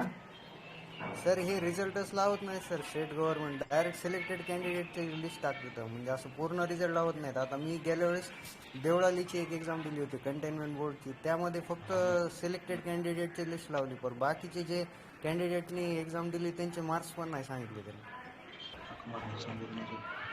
नाही, मला वाटतं ते त्यांचं एक कट ऑफची जे मार्कची जे हे असते ते एक स्टँडर्ड क्रायटेरिया ठरलेला असतो की 45% 50% एवढे मार्क पाहिजे, त्यानुसार ते बरोबर लिस्ट बरोबर. डिक्लेअर करतात. हा, असं त्याच्यावरती असं ना नाही झालं. असा तुम मार्क किती असले त्यावरती तुमचा कट ऑफ वरती जर असेल तर तुमचा डिस्प्ले होतो, नाहीतर डिस्प्ले होत नाही. हा, तसा डिस्प्ले होत नाही सर. आणि आता तुम्ही जर गव्हर्नमेंट फार्मसिस्टचं करताय, आता ही मागची जी जिल्हा परिषदची झाली पेपर फुटाफुटीचा जो प्रॉब्लेम झाला, त्याची पण शक्यतो ऋषी सर नवीन काहीतरी ऍड येण्याचं चाललंय ना त्या संदर्भात पण. नवीन जाहिरात येईल, त्याच्यामध्ये जागा पण ऍड होऊन येतील झेडपी मध्ये, अशी माझ्याकडे माहिती आहे. आणि मी आता काय करणार आहे की आपले जे हे आहेत सध्या कसं आचारसंहिता चालू असल्यामुळे आपल्याला पाटील सरांना त्यांना काही करता येत नाही लेटर, पण मी जे आपले जे MSCD चे जे अध्यक्ष आहेत आप्पासाहेब शिंदे साहेब, ते पवार साहेबांचं आणि त्यांचं खूप चांगलं आहे. त्यांना आपण एक निवेदन पाठवतोय मी एक 2 दिवसामध्ये. त्यांना निवेदन पाठवून त्यांना पण पाठपुरावा करायला लावतोय मी की लवकरात लवकर फार्मसीची जिल्हा परिषदची भरती लवकरात लवकर घेण्यात यावी आणि DHS जे आहे त्याचा एक तर रिझल्ट लावा किंवा कॅन्सल करा, शक्यतोवर कॅन्सलच करा, कारण त्या परीक्षेमध्ये घोटाळा झालेला आहे हे उघडकीस आलेलं आहे. हो उघडीस हा, आणि हा. त्या जागा आहेत ना भरपूर ऋषी सर, त्या जागा इतक्या म्हणजे प्रत्येक जिल्ह्यावाईज केलं तर जवळपास 800-900 जागा भरतील त्या, एवढ्या जागा आहेत. नाही, आपल्याला आता इथून पुढे आपल्याला ही जी तुमचे आपल्याला युनाइट कशासाठी व्हायचं की हे दरवर्षी जागा निघल्या पाहिजे पोरांनो, आणि फक्त मीच नाही, तुम्ही प्रत्येक जण फॉलोअप घेत जा. म्हणजे मी काय काय करू, म्हणजे असं होतं ना, तुम्ही प्रत्येक नाही, जण नाही, बरोबर, लीडर व्हा, बरोबर. काही प्रॉब्लेम नाही. प्रत्येकानं फॉलोअप घ्यायचा. असं समजायचं की हे पोरं आपले येतात ना, आपल्याला त्यांच्यासाठी आपल्याला आपलं नेटवर्क आहे ना, मग त्याचा वापर जर आपण हे करत बघा आता किती आहेत, आता समजा आपलं डिस्कशन चाललंय, आता जेवढे आहेत त्यांनी फक्त एक मेसेज फक्त फॉरवर्ड कर का ह्या 2022 आणि 23 मध्ये गव्हर्नमेंटच्या फार्मसिस्टच्या जागा भयानक सुटणार आहेत. कारण याच्या कोविडच्या हो, काळात हो. गव्हर्नमेंटला कळून चुकलंय की फार्मसिस्टची व्हॅल्यू काय आहे आणि फार्मसिस्टच्या काय? जागा पाहिजे किती आणि आता सध्याची कंडिशन आहे किती हो, हे हो, गव्हर्नमेंटला कळलंय. त्याच्यामुळे इतक्या जागा सुटणार आहे. त्याच्यामुळे ज्याला गव्हर्नमेंटला शक्यतो ज्यांना ट्राय करायचे कुठेही ट्राय करा तुम्ही, पण प्रामाणिकपणे ट्राय करून जागा भरपूर सुटणार, हेही तितकंच खरं आहे. काय होतं, आपण एखाद्याला ट्विट वगैरे काही करायला लागलं किंवा आपल्यापैकी कोणीतरी ट्विट करा म्हणतं, तर ते पण आपल्याला तेवढं पण जमत नाही. एक मेल करायला काय जातं रे, म्हणजे सगळ्यांना तुमच्या नावाचं वगैरे तुम्हाला कोणी काही त्रास देणार नाही, काही देणार नाही, तुमच्या पाठीशी मी आहे असं काही होत नसतं ऍक्च्युली. पण तुम्ही जर थोडा कोणी एखादा प्रयत्न करतोय तर त्याला आपण पाठिंबा देणं आवश्यक आहे. कारण ती एक तळमळ असते ना की तो स्वतःसाठी थोडी लढतोय, आपल्या सगळ्यांच्याच परीक्षेसाठी लढतोय ना. एखादा म्हणतो ट्विट करा रे, आरोग्य विभागाची भरती, JDP ची भरती काहीतरी करा रे, ऍटलिस्ट ते चालू पाहिजे. म्हणजे सरकारला तुम्हाला वाटतं की ते रिप्लाय देत नाही, पण तसं नसतं. सरकारला ते कायम रिमाइंडर देत राहावं लागतं. त्यांच्याकडे प्रचंड काम असतं, 100 काम असतात. 100 कामांमध्ये दररोज आपलं काम जर त्यांना दिसत असेल तर एक वेगळ्या पद्धतीचा इम्पॅक्ट पडतो आणि त्याचा फायदा होतो. असं आहे. अजून कुणाला? हॅलो. बोला मॅडम. हा सर, ऍक्च्युली एक 6-7 महिन्यापूर्वी की नाही झेडपीच्या जागा सुटल्या होत्या आणि आम्ही त्यांना तो फॉर्म भरलेला होता, म्हणजे पे करून फीज वगैरे पे करून आम्ही तो फॉर्म भरलेला आहे. बट त्या रिलेटेड त्यांनी काय नोटिफिकेशन पण दिले नाही आणि काहीच नाही. झेडपी रिलेटेडच होतं. मग त्याचं काय झालं सर? जिल्हा परिषद आणि DHSच्या सर्व परीक्षांवरती स्टे आहे. हा, मग आता जेव्हा तुम्ही ते जागा बोलत होतो मॅडम आपण आता नाही तेच की, पण त्याच जागेचे त्याचे ना परत एकदा फॉर्म सुटतील, कारण तो जे गोळ झाला मध्ये परत एक ऍड होऊन सुटतील. पण आता पहिल्या किती 8-8 जिल्ह्यावाईज फॉर्म जागा भरलेले आहेत, तुमची जी सर फीज फॉर्म आहे ती सुटतील. continue हा, होईल. तीच कंटिन्यू होईल का? म्हणजे आम्हाला नवीन नवीन भरायचे त्यांना पण नवीन भरता भरा. येईल. तुमची तिथं ऑलरेडी प्रोफाईल तयार झालेली असते मॅडम, ठीक आहे. हा. तुमचे पैसे कुठे जाणार आहे? आपण जिल्हा परिषदच्या पोरांनी 20-20, 25-25 जिल्ह्यांमध्ये फॉर्म भरलेले होते. त्या हा. पोरांचे सगळे पैसे प्रत्येक जिल्ह्यावाईज शासनानं जमा केले. आपण आपल्या PV थोरात सरांनी हायकोर्टामध्ये औरंगाबादमध्ये याचिका दाखल केली की आमचे पैसे वापस द्या, एकच परीक्षा घ्या आणि एकच फीज, म्हणजे फक्त 300-400 रुपये जी काय असेल ती एकच फीज सर्व परीक्षांसाठी अप्लाय करा, अशा पद्धतीची याचिका टाकली होती. त्याच्यानंतर गव्हर्नमेंटचं एक GR आला, स्टेटमेंट आलं की आम्ही इतर जिल्ह्यांची जी काही एकच परीक्षा होणार आहे संपूर्ण जिल्ह्यांसाठी, आणि त्या सगळ्यांचे जेवढे तुम्ही फॉर्म भरले तेवढे सगळे बाकीचे इतर पैसे पण तुमच्या खात्यावर येणार आहेत. फक्त ते कधी येणार आहेत, काय येणार आहेत हे शासन सांगू शकतं. अजून शासनाचे कोणतेही गोष्टी बाहेर आलेल्या नाहीत. नाहीये. तर ओके. मला आणि वाटतं या महिनाभरामध्ये सगळं येईल. ते काळजी करू नका, तुमची परीक्षा होईल. ओके, ते परीक्षा झालं होईल, पण एक्झामचं. जागा ऍड होऊन होणार आहे. ओके, ठीक आहे. लक्षात ठेवा मॅडम, जिथं पहिल्या 5 जागा होत्या तिथं जागा ऍड होऊनच येणार आहे. ती ऍड म्हणजे त्याच्यासाठी त्या प्रिपेअर असेल तर पहिल्यापासून प्रिपरेशन चालू ठेवा. आणि चांगल्या बाकीच्या कंपनीत संदर्भात होईल. येस, हो ट्रान्सपरंट होईल. ओके. आणि ट्रान्सफर सर नाही, मग कारण की त्याच्या आधी एक एक्झाम झाली होती, कोल्हापूर, रत्नागिरी वगैरे, ती एक्झाम झालेली होती की नाही त्याच्या थोडे दिवस आधीच? हा मग DHS आणि ZP म्हणजे DDHS हम्म, म्हणजे आरोग्य विभाग, ठीक आहे, हा आणि जिल्हा परिषद, ह्या दोन्ही परीक्षांचं काय होईल हे अजूनही कुठेही क्लिअर नाही. त्याचा कुठलाही रिझल्ट नाही, स्कोअर कार्ड नाही, काहीच नाही आहे. ठीक आहे, ते महिनाभरामध्ये आपल्याला कळून जाईल. त्याच्यावरती स्टे आहे. त्या परीक्षा पण रिपीट होण्याची शक्यता आहे, कारण त्याच्यामध्ये घोटाळा झालेला आहे. Yes yes yes. ओके. हा, अजून आपल्यापैकी कोणी बोला.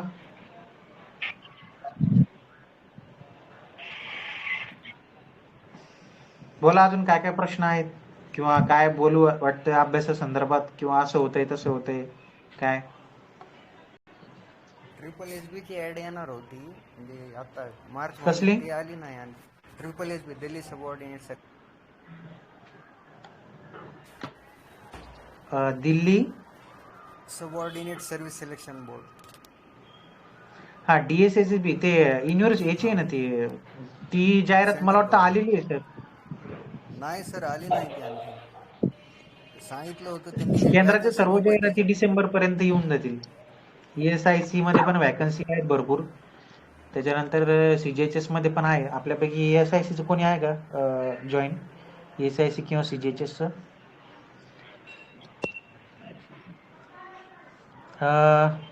कोण आहे का? बालाजी. हा, बालाजी सर बोला. CGHS बद्दल बोला सर. हा, बालाजी सर CGHS ला आहे. ESICच्या बाबतीत जर बोलायचं झालं तर सर, महाराष्ट्राकडून तर काही जास्त वॅकन्सी पाठवल्या नाहीयेत त्यांनी.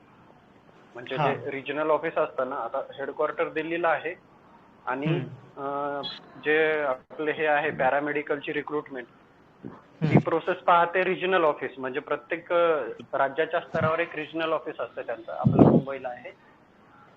तर ह्या वर्षी त्यांनी पॅरामेडिकल मध्ये नर्सेसचे जास्त टाकल्यात वॅकन्सी, म्हणजे रिक्रुटमेंट मध्ये, पण फार्मासिस्टच्या नाही टाकल्या. Okay okay okay. हा, कशामुळे नाही मग टाकलं? आता हे काय झालं सर, की 2019 ची भरती झाली 35 फार्मासिस्ट साठी. त्यानंतर कोविडच आला एकदम. बरोबर. त्या पिरियड मध्ये काय झालं, की जे फार्मासिस्ट घेतले होते त्यांनी, तेच जवळजवळ काही असे म्हणजे त्यांना असं एक्सेस वाटायला लागले, जे सँक्शन स्ट्रेंथ असते ना ज्या त्या हॉस्पिटलची. कारण त्यांना त्या पिरियड मध्ये कोणतंच त्यांचं जे नेटवर्क आहे ते एक्सप्लोर करता आलं नाही, पहिली गोष्ट. म्हणजे जे जसे आता DCBO म्हणून आपलं प्रायमरी हेल्थ सेंटर सारखं ते काढतायत वेगवेगळ्या ठिकाणी. बरेच महाराष्ट्रामध्ये सध्या याच्यामध्ये आहेत, प्रपोजल मध्ये आहेत ते. जसं की जालन्याला झालं, सांगलीला आहे, आपल्या याच्यामध्ये बरेच आहेत स्टेट आणि सेंट्रलचे मिळून. तर ते आता सध्या ह्या वर्षी तरी मे बी कमी जागा निघतील, आता येणाऱ्या काळामध्ये माहिती नाही. आणि जे अंधेरीचं हॉस्पिटल आहे याचं ESICचं, ते 2018 मध्ये का काय 19 मध्ये याच्यामध्ये हे झालं ना, 17 मध्ये फायर लागली होती. त्यामुळे ते काय झालं, की त्यांनी शिफ्ट केलं कांदिवलीच्या ESIS मध्ये, स्टेटच्या हॉस्पिटलमध्ये. म्हणजे ती बिल्डिंग यूज करतायत ते. आणि ते काय करतात, की स्टेटचे फार्मासिस्ट आणि सेंट्रलचे फार्मासिस्ट कोऑर्डिनेशन मध्ये काम करतात. त्यामुळे तिथे रिक्वायरमेंट सध्या तरी त्यांना जास्त भासत नाही फार्मासिस्टच्या बाबतीत. अदर पॅरामेडिकल म्हटलं तर त्यांनी डिमांड पाठवली इकडून, जवळजवळ 120 नर्सिंग स्टाफची रिक्वायरमेंट पाठवली. फार्मसीची किती रिक्वायरमेंट पाठवली सर? फार्मासिस्टची नाहीच पाठवली, म्हणजे जिथपर्यंत मला माहिती आहे. कारण आता बरेच जण ओळखीच्या आहेत तिथे पण RO मध्ये, तर त्यांनी सांगितलं की फार्मासिस्टच्या नाही केल्यात म्हणून. ऍड होऊ शकते मागणी पत्रामध्ये अजून, बघूया. असं काही नाही, CGHS ला बाकीच्या स्टेट मध्ये पण आपल्याला सगळीकडे फॉर्म भरता येतो CGHS ला. ठीक आहे, सेंट्रल मध्ये असल्यामुळे आपल्याला तो एक बेनिफिट आहे, की आपल्याला बाहेरच्या जरी स्टेट मध्ये काढलं त्यांनी, आणि इथून आता ते कसं झालं, की 2 वर्ष काही म्हणजे काही कोणत्याच डिपार्टमेंटला काही एक्सप्लोर करता नाही आलं ना त्यांच्या. मी ऐकलं होतं नागपूरच्या डिपार्टमेंटला व्हॅकन्सी आहेत, त्या व्हॅकन्सी येणार होत्या 2021 लाच येणार होत्या, पण त्या आल्या नाहीत. आणि एक आता नागपूरचं ESICचं मोठं हॉस्पिटल होणार आहे. ESIC त्याच्यामध्ये त्यामध्ये बरोबर, त्याच्यात वाढ वॅकन्सी येऊ शकते. हो. ते सेंट्रल का ESIS आणि ESIC म्हणजे ती सेंट्रलची येईल ना वॅकन्सी? हा, सी मध्ये म्हटलं तर सेंट्रल मध्ये कारभार जातो त्याचा, आणि एस मध्ये जर म्हटलं जसं स्टेट आणि सेंट्रल स्टेट. आपण म्हणतो तर ते करेक्ट करेक्ट. स्टेटची रिक्रुटमेंट असते. बरं, एकदा परत एकदा पाठपुरावा घ्या सर, एकदा ESIC आपलं याचं जे आहे ना हा, CSC चालेल. जे मी आहे एक सध्या म्हणजे विचारून घेईन एकदा अजून ना, की काही हो. केलंय का त्या बाबतीत. हो, चालेल. Yes yes, thank you sir. अजून आपल्यापैकी Sandeep sir, DDHS pharmacist, Nagpur. Nagpur. मला वाटतं गोंदिया ना सर? नाही, भंडारा. भंडारा भंडारा, हा हा, बोला. बोला बोला, तुम्ही बोला, नंतर शेवटी बोलतो. सध्या संदीप सर सध्या शासकीय फार्मासिस्ट आहेत. मागची जी पहिली DDHS ची जाहिरात आली होती त्याच्यामध्येच ते लागलेत. तर तुम्हाला सांगतोय की म्हणजे आपण म्हणतात की भ्रष्टाचार करून लागले, असं झालं तसं झालं. याचं ज्वलंत उदाहरण आहे आपल्याकडे. काही सगळे 30 ते 40 जण आपल्या ग्रुप मधून लागलेले आहेत, आणि ही सगळी पोरं आपले मेहनतीनं कष्ट करून लागलेले आहेत, आणि सगळ्यांनी शून्यातून वर आलेले आहेत. त्याच्यामुळं संदीप सर थोडंसं एकदा सांगा की ही कुठली पण परीक्षा होते तर त्याच्यामध्ये खरंच भ्रष्टाचार होतो का, किंवा किती ट्रान्सपरंट होते, आणि आपल्या नाही, मेहनतीला बिलकुल. किती फळ मिळते. येस. मला तर वाटत नाही भ्रष्टाचार होतोय. तर मागच्या वेळेस मागच्या एक्झाम मध्ये झाला असं म्हणतात, तर एक्झाम हा. कॅन्सल होण्याच्या मार्गावर आहेत. आमच्या वेळेस हा. तर झालाच नाही बिलकुल, कारण 140 150चा मेरिट लागणं म्हणताना सगळ्यात लोवेस्ट मेरिट आहे आतापर्यंतचा. फार्मासिस्टचा रिझल्ट 150च्या रेंज मध्ये लागणं सगळ्यात लोवेस्ट आहे आतापर्यंतच्या हिस्ट्रीमध्ये. एवढा कमी रिझल्ट स्टेट गव्हर्नमेंटला तर मला वाटत नाही लागेल म्हणून. त्याच्या पुढे बरोबर. जरी ट्रान्सपरंट भरती झाली 160 165 हायएस्ट जाईल, त्याच्यावरही जाणार नाही. त्यामुळे तयारीला जोरात तयारी ठेवा. DHS डबल होईल, 100% डबल होईल, याच्यात काही दुमतच नाही. 100% हा. होईल. जिल्हा परिषद अगोदर होईल त्याच्या अगोदर, आणि सगळ्यात मोठी भरती होणार आहे जिल्हा परिषद. जवळपास 2016-17 पासून भरती नाहीये, 14 पासून भरती नाही जिल्हा परिषदची. हो तर हो 7 वर्षानंतर भरती होते, तर जिल्हा परिषदची खूप चांगली ऑपॉर्च्युनिटी आहे सगळ्यांसाठी. हो आणि हो. भ्रष्टाचार वगैरे दिमाग म्हणजे माइंड मधून काढूनच टाका, अभ्यास करा. आम्ही पण तसंच लागलेलं आहे. ऋषिकेश सर माझ्या बाजूला असं ते करताना आम्ही दोघं आपण बाजूलाच होतो. बर. काही टेन्शन नाही. 150 160 170 हायेस्ट, आणि 170 मार्क घेणं आता काही तेवढं अवघड नाहीये, कारण अभ्यास झाला असेल सगळ्यांचा. बराच वेळ मिळालाय पोरांना अभ्यास करण्यासाठी, पण मिळालाय सगळ्याच. खूप वेळ आणि कसं मिळालेला आहे. होतं सर्वच परीक्षा आता एकत्र आल्यामुळं एक त्याचा फायदा सगळीकडेच सर्वच परीक्षांना होणार आहे. DIचा अभ्यास केला तर फार्मासिस्टला 100% होणार आहे. 100% 100% काही ऋषी सर, येस, बोला ना sir. Thank you sir, Sandeep sir. एक संदीप सरांनी सांगितलं ना सध्या, तर हा. मला खरंच विद्यार्थ्यांना सांगायचं आहे की बऱ्याच विद्यार्थ्यांचा कसा आहे संभ्रम आहे की जे स्टेटच्या जागा आहेत आपल्या फार्मासिस्टच्या, सेंट्रलच्या बाबतीत तरी नाही, की करप्शन वगैरे हे होतं. तर मुलं काय होतात की जे तयारीला लागतात नवीन नवीन, आणि त्यांच्या कानावर जेव्हा अशा गोष्टी पडतात. सर व्हिडिओ ऑन करता का प्लीज? व्हिडिओ असू द्या सध्या हा घरी आहे. बरं, ठीक आहे, ठीक आहे. हा, हा. तर हा. काय होतं की आता प्रत्येक म्हणजे मी त्या स्टेज मधून गेलो म्हणून सांगतो स्वतःचा अनुभव, की मुलांना काय वाटतं, असं कोणी समजा जे एखादी तयारी करतात, आणि काही जण असे म्हणजे डेडिकेशनने करतात, आणि काही आपलं द्यायचं का म्हणून करतात. तर बरोबर. ते काय करतात की घरच्यांना कन्व्हिन्स करायसाठी असे बरेच कारण सांगतात की नाही भ्रष्टाचार व्हायला, मी खूपच अभ्यास केला होता आणि हे केलं होतं ते केलं होतं सांगतात आणि कन्व्हिन्स करतात, आणि त्याच गोष्टी जे करणारे असतात अभ्यास जेन्युइन त्या लोकांना सांगतात. ते मुलं काय करतात की खचून जातात. बरोबर. त्यांना वाटतं की पैसा आहे तरच नोकरी आहे, सरळ सरळ. बरोबर. तर मुलांना सांगायचं आहे मला की तुम्ही अभ्यास करा, करप्शन वगैरे काही होत नाहीये. फक्त तुमचं म्हणजे जे टॅलेंट आहे त्याची कदर करणारे पण आहेत लोक. तर तुम्ही ह्या गोष्टींकडे म्हणजे लक्ष न देता तुम्ही अभ्यासाकडे जर लक्ष दिला आणि पॉझिटिव्ह ज्या गोष्टी आहेत त्या घेऊन चालले ना तर बेटर होईल. कारण आता मी बऱ्याच स्टेटच्या पण एक्झाम दिल्या, आता मी लागलो सेंट्रल मध्ये, पण मी काही ते हे सोडलं नाही. आणि माझ्याकडे पण असं खूप म्हणजे कानावर आलं होतं की करप्शन होतंच, पैशाशिवाय कुठेच लागत नाही जॉब, चपराशी जरी व्हायचं झालं तरी पैसे लागतातच. तर असं काही नाहीये, फक्त गैरसमज आहे. तुमचा अभ्यास कुठे ना कुठे कामी येतो. बरोबर बरोबर, एक्झॅक्टली. म्हणजे आपण स्वतःला प्रामाणिक राहिलं पाहिजे आणि प्रामाणिक राहून आपल्या हातात जे आहे सध्या प्रेझेंट हातामध्ये जे आहे त्याच्यावरती आपण फोकस केला पाहिजे. बरोबर सर. येस कोणत्या येस. काय होतं सोयीसुविधा बरेच जण डायव्हर्ट कोणतंही करायला भ्रष्टाचार येतात. होतोय आणि मुलं आपले खचून जातात. त्याच्यामध्येच खूप कॉन्फिडन्स लूज होऊन जातं मुलांचा. तिथेच बरोबर. आपण संपतो. याच्यामध्ये कसं जे गरीब घरचे म्हणजे गरीब घरचे म्हणण्यापेक्षा ज्यांची परिस्थिती नाही आहे एवढे 20-20 लाख भरण्याची, ते विचार करतात त्याच्यावरच की मग माझ्याकडे तर पैसे नाहीये, मी लागेल नाही लागेल. तसं काही नाही. आम्ही आता ESIC मध्ये जे लागलेत समजा सगळे हो. जवळजवळ सर गरीब घरचे बॅकग्राऊंड, म्हणजे बरोबर. मी काय असं बाहेरून आलेलो नाही, मी इथलाच आहे आपल्या तिकडला, एकदम गरीब नाही घरचा आपण आहे मी पण. बरोबर बरोबर. हा. Yes yes. थँक्यू आणि व्हेरी अभ्यास मच. जर केला तुम्ही समजा जिल्हा परिषद साठी करा, तुम्ही कुठल्या महानगरपालिकेसाठी करा, तुमचा अभ्यास कधीच वाया जात नाही. बरोबर. करेक्ट आहे. मी आपल्या स्टेट मधल्या 2 एक्झाम दिल्या होत्या, सेंट्रल मधली एक दिली होती, लागलो नाही, पण तो अभ्यास मी कंटिन्यू ठेवला. आता सेंट्रल मध्ये लागलो समजा आता 2019. सांगायचं आहे की तुम्ही सोडू नका, लिंक सोडू नका. बरोबर बरोबर. येस. आपल्यासोबत अजून कोण आहे शासकीय फार्मासिस्ट? अजून काही प्रश्न असतील तर 100% बोला.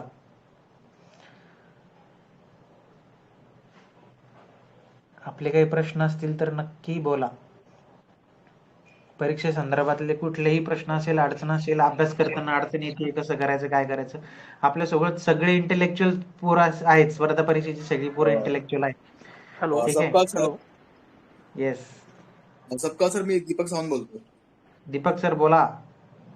जे आपलं सेंट्रलच्या जे एक्झाम आहेत फार्मासिस्टच्या, त्यात एज लिमिटचा थोडा प्रश्न होते. बऱ्याच ठिकाणी 25 आहे, बऱ्याच ठिकाणी 28 आहे. तर आपण थोडे एज लिमिट बद्दल म्हणजे वाढवण्याबद्दल तुमच्या परीने प्रयत्न करूया आपण, म्हणजे सर्व मिळून. बघा आता मगाशी आता सध्या जीपॅटचा विषय झाला 2-4 दिवसापूर्वी.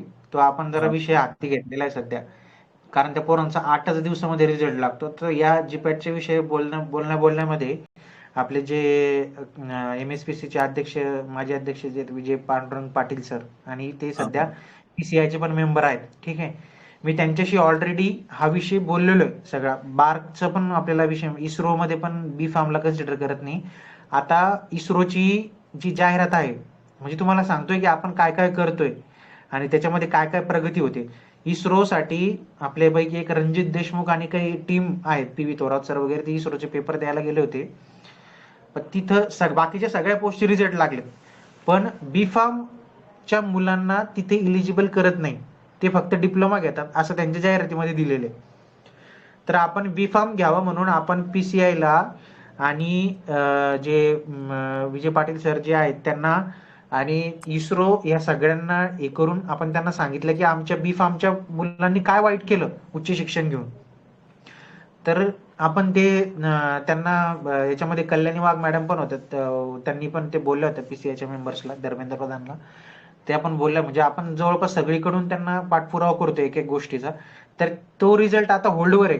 त्यांचा विचार चालू आहे की बी फार्म घ्यायचं म्हणून. बाकीचे सगळे रिझल्ट लागलेत बरं का इस्रोचे.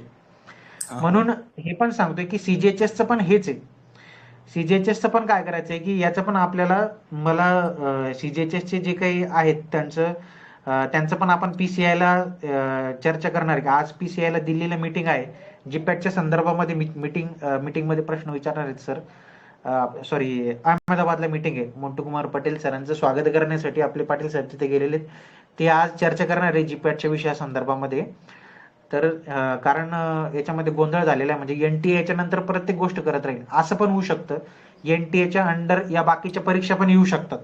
म्हणजे उद्या चालून आपल्याला फार्मासिस्टला कुठे आवाज करायला वेळच नसणार. सगळी IITची लोक मॅनेज करतायत. हे असले गोंधळ होऊ नये म्हणून आपण त्यांना हे करतोय. आणि CGHSचा पण पाठपुरावा आपण करणार आहे. ऑलरेडी मी अर्ज दिलेला आहे त्यांना. तर परत एकदा वयवाढी संदर्भामध्ये काय करता येईल त्या संदर्भात आपण बोलूया. ठीक आहे sir, thank you. Yes yes yes. फक्त लवकर होईल हे सांगता नाही येत सर, कारण कसं होतं त्यांना पण सेवा प्रवेश नियम बदलावा लागतात सेंट्रलला. आणि लवकरच काही नाही, पण बऱ्याच ठिकाणी 25 आहे मोस्टली, म्हणजे जनरल साठी. तर म्हणजे थोड्या म्हणजे सेंट्रलला मोस्टली. बालाजी सर ESIC ला पण 25 आहे का एज क्रायटेरिया? बालाजी सर. अच्छा ते ठीक आहे. मला वाटतं त्यांचं पण एज क्रायटेरिया खूप कमी आहे. सगळ्याच एक एज क्रायटेरिया 32 करावा अशी आपण मागणी करूया त्यांना. ठीक आहे. अजून आपल्यापैकी काही प्रश्न आहेत का?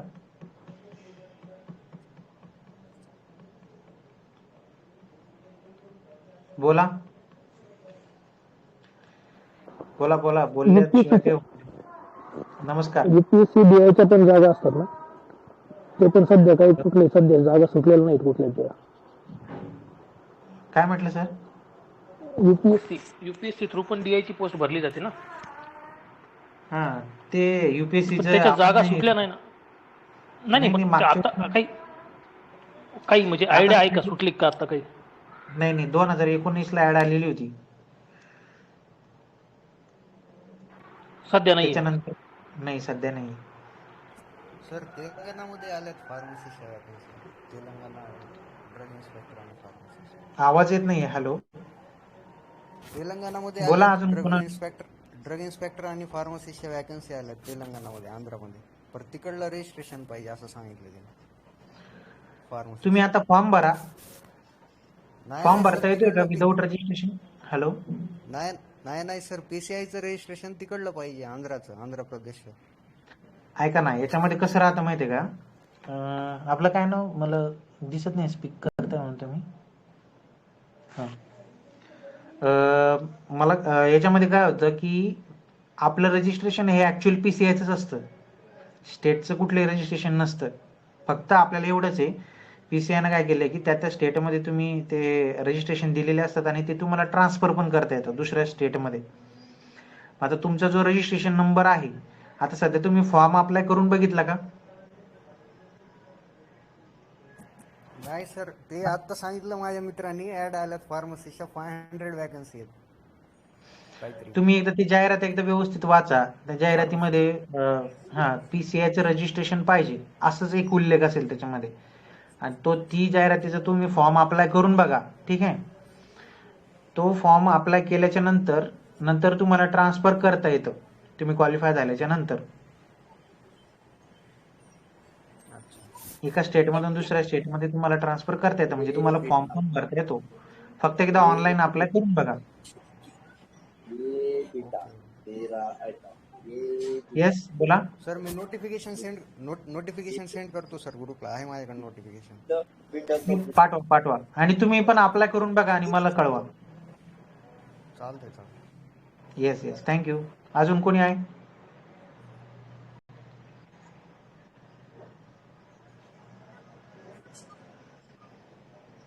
आपल्यापैकी काही बोलायचं आहे सर्वांना काही?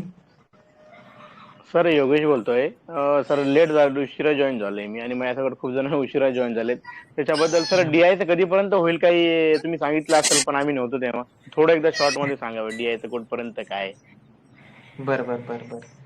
योगेश तुमचं सरनेम सर? सूर्यवंशी. अच्छा, योगेश सूर्यवंशी सर. सर DIचं एकदा परत सांगतोय की आता सध्या प्रस्ताव अंडर प्रोसेस आहे. सामान्य प्रशासन विभागामध्ये तो आहे, सध्या अडकलेला आहे.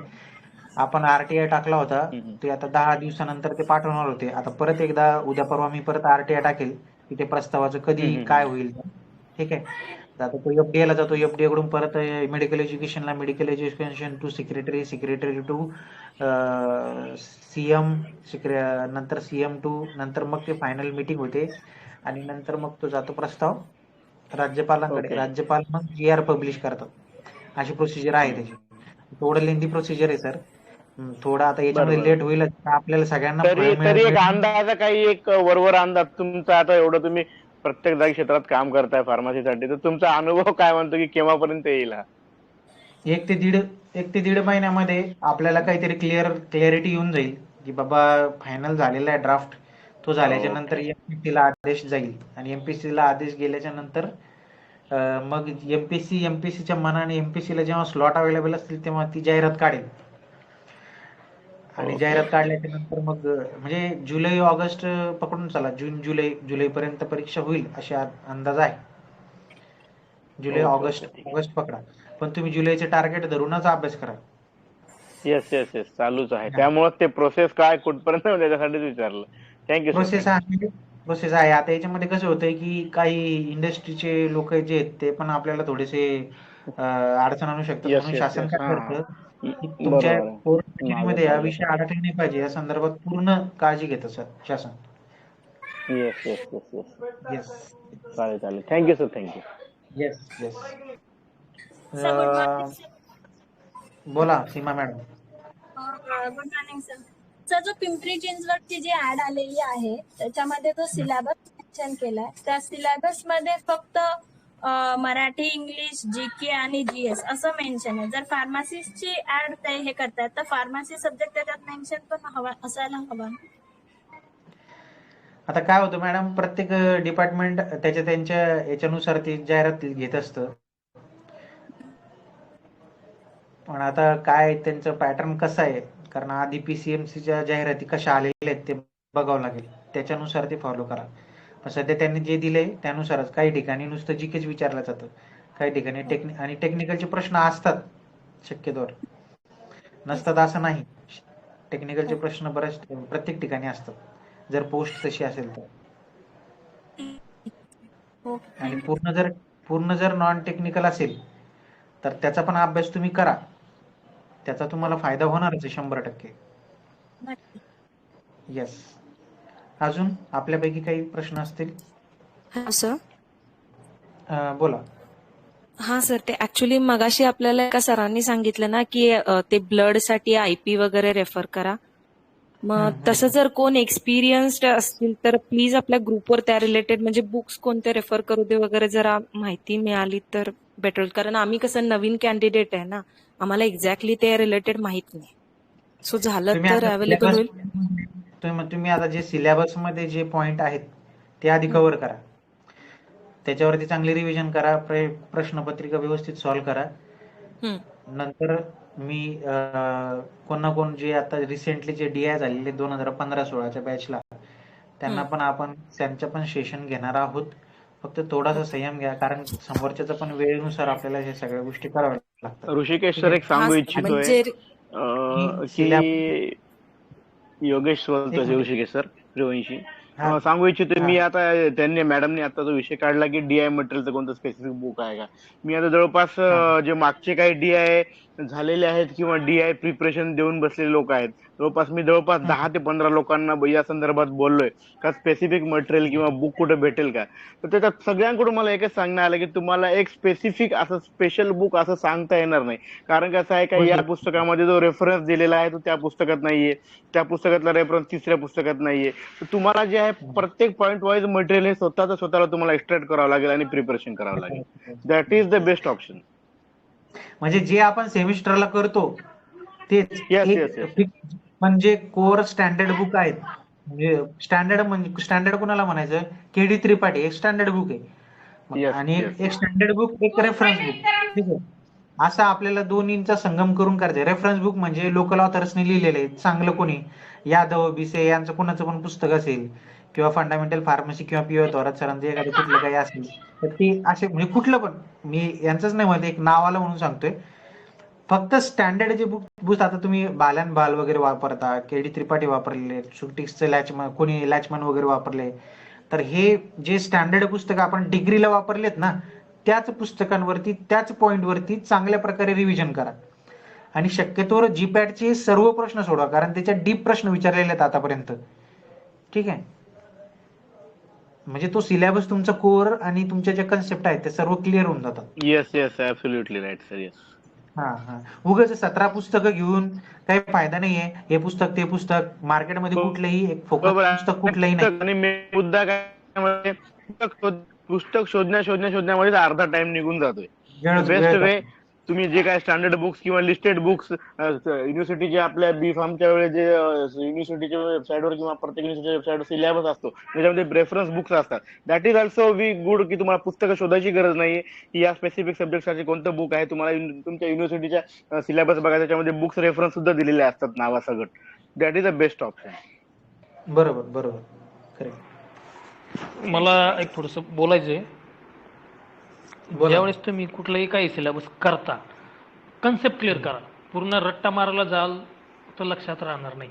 थोडंसं कन्सेप्ट वाईज केलं ना तर पूर्ण सेटअप होतं. आता मागाशी मी म्हटलं आयपीतून बघा, जोपर्यंत तुमचं बेसिक क्लिअर नाही ना तोपर्यंत तुम्हाला आयपीतून कळणार नाही.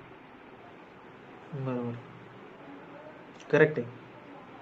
कारण तुम्ही पूर्ण हा पॉईंट वाचला तो पॉईंट वाचला, पण तुम्ही एकदा रिकॉल करून पहा, तुम्हाला लक्षात राहतंय का नाही राहतंय.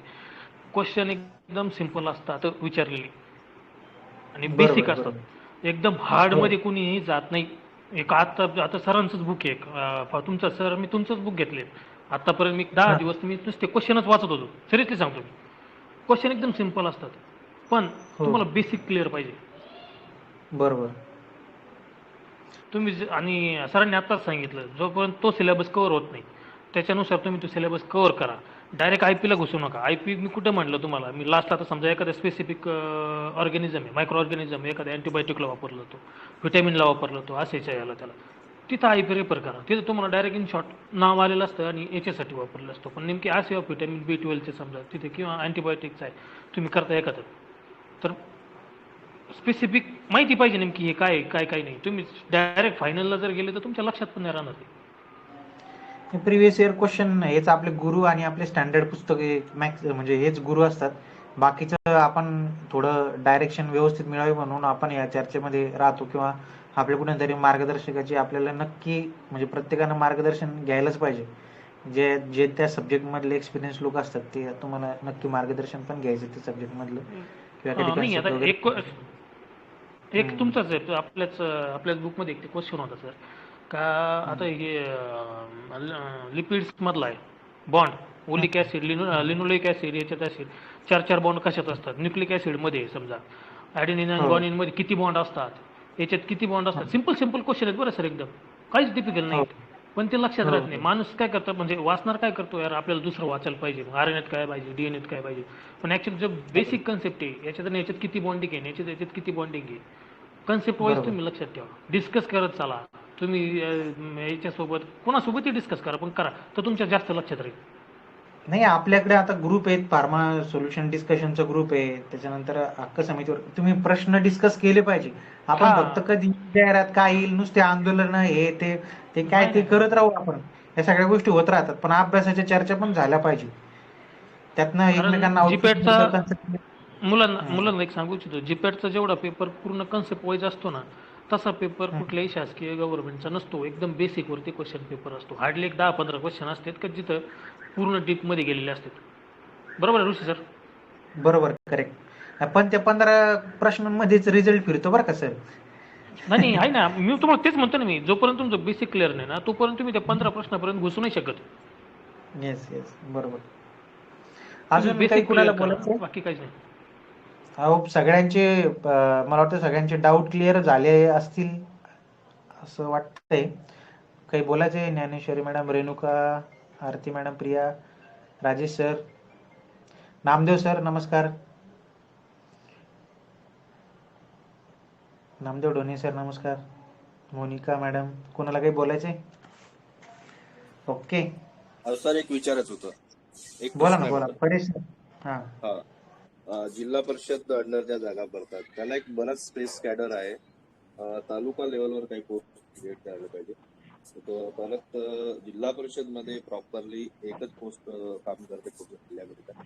तिथं सर 3-4 तुमचा आवाज तरी थोडासा कमी येतोय, आणि परत एकदा.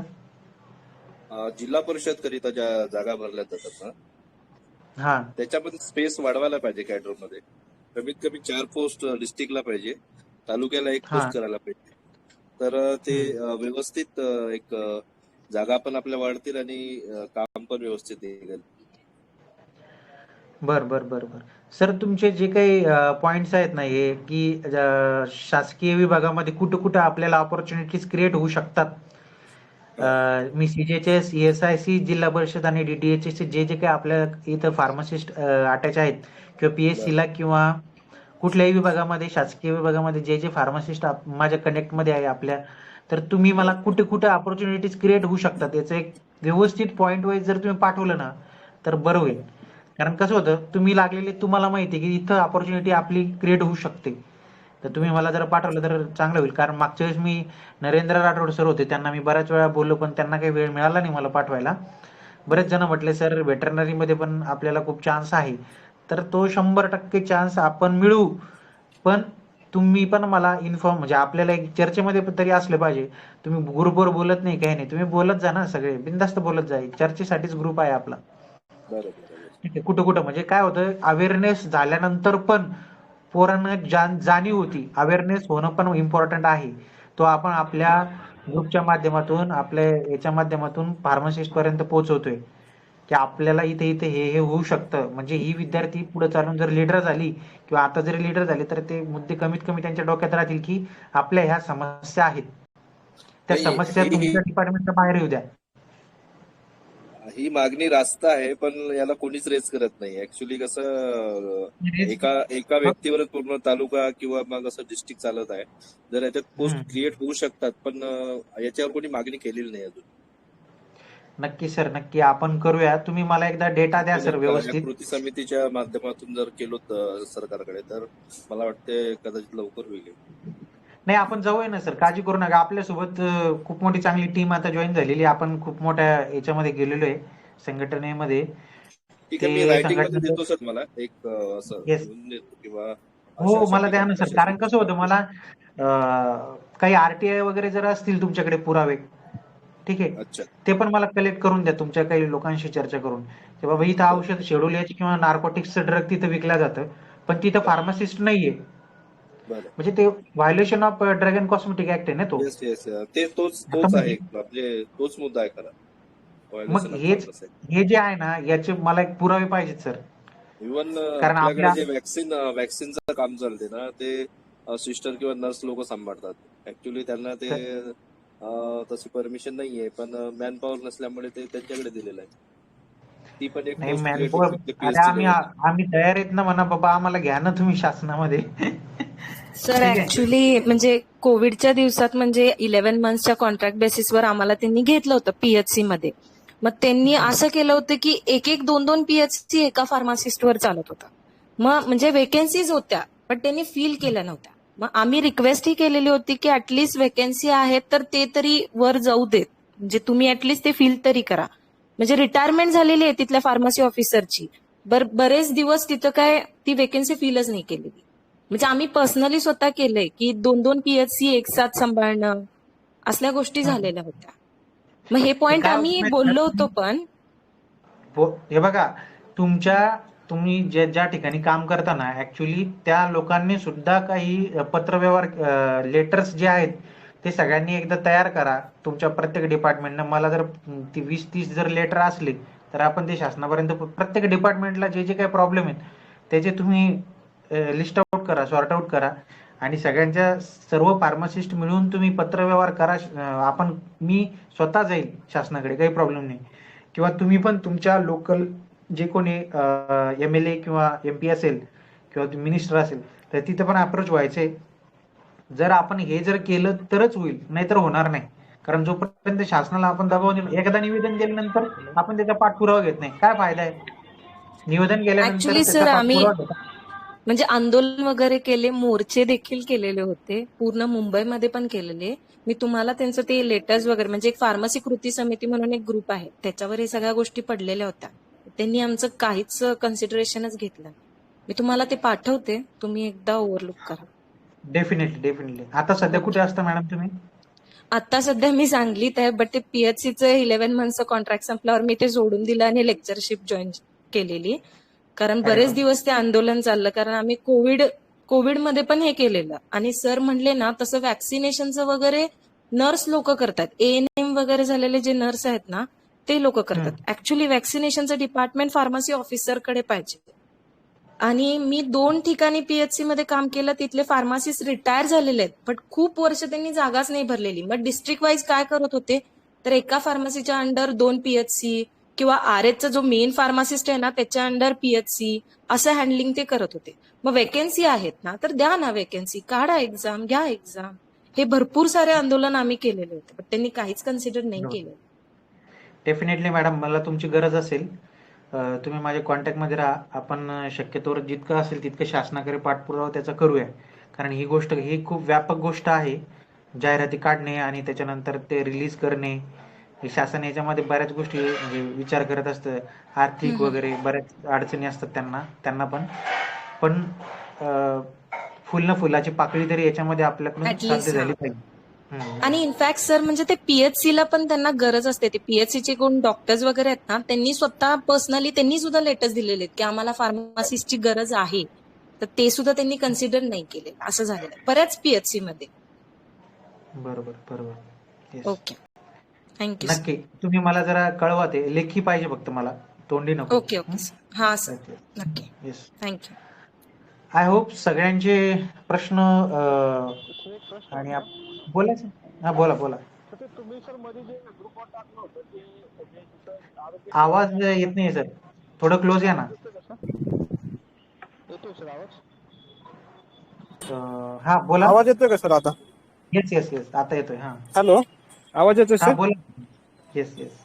हा सर, जे आपण तुम्ही मगाशी आरोग्य सेवक वगैरे ज्या ठिकाणी आहेत त्या ठिकाणी फार्मासिस्ट साठी आपल्याला सर काय करता येईल का? म्हणजे ते आरोग्य सेवकच देतात किंवा नर्स तुम्हाला देतात ग्रामीण भागामध्ये जे उपकेंद्र आहेत?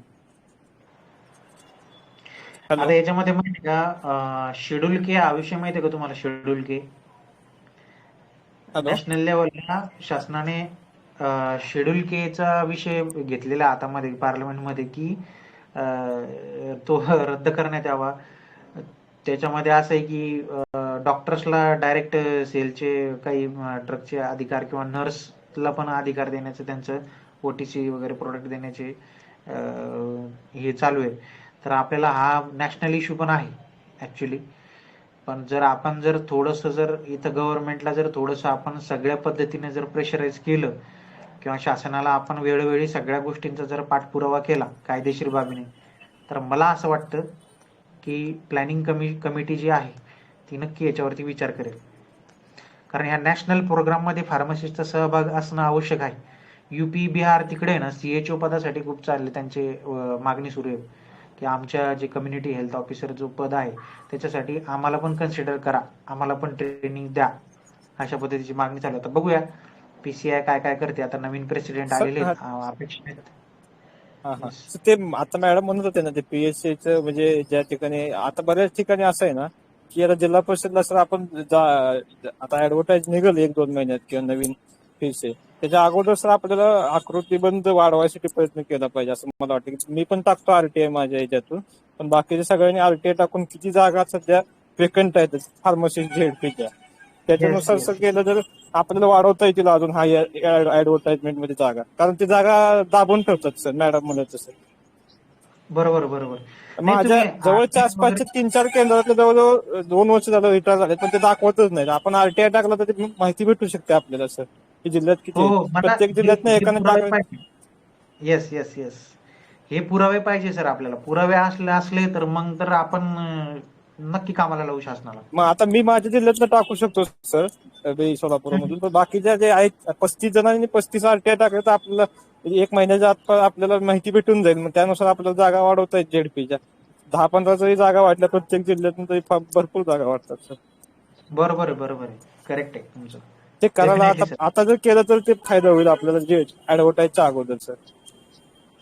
नाही, प्लीज सर्वांनी थोडंसं लक्षात घ्या जे कोणी डिपार्टमेंटला काम करते. आता सध्या तुम्ही कुठं काम करताय सर?